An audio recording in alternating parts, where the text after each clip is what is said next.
Okay, so today I'll be talking about social control and deviance from Module 5. So, negative assumptions. By looking at the picture, some of the reasons someone might look at the picture and make negative assumptions is because of the way the picture is presented. First of all, the kids are all wearing big and baggy clothing that is all black.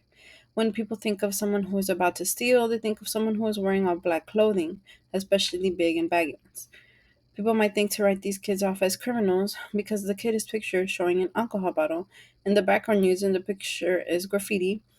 And graffiti is sometimes connected when the kids are doing something that they're not supposed to do.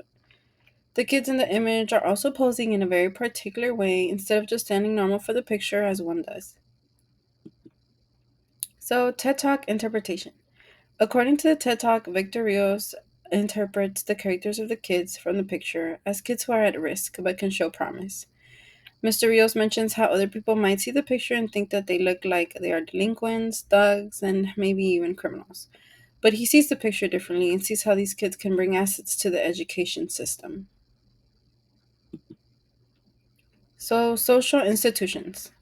One experience that Mr. Rios mentioned that points to him perceiving that certain social institutions/slash systems had failed him was when he talked about how his uncle had been shot, and as he was waiting for an ambulance to arrive, for more than an hour, his uncle tragically passed away. He had given up on the system because it had failed him.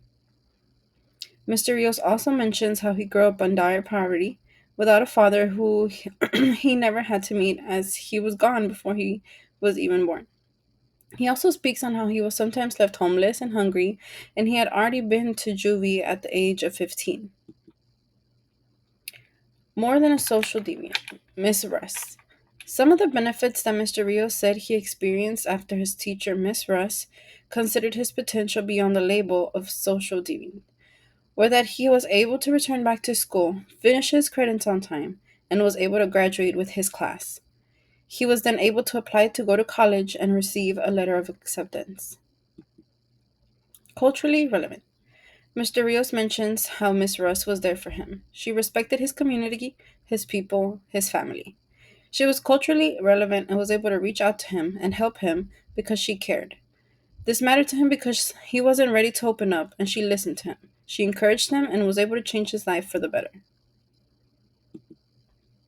Contribution to the community. A few examples of how Mr. Rios contributed to his community after becoming established as a professional in his field. He has worked with many people to get the youth the help they deserve in order to be heard and seen, for them to move up in life and provide the right resources for the youth. Job training, mentoring, counseling are all things that need to be done for the youth so that their academic performance can improve. He proposed to implement restorative justice in all high schools.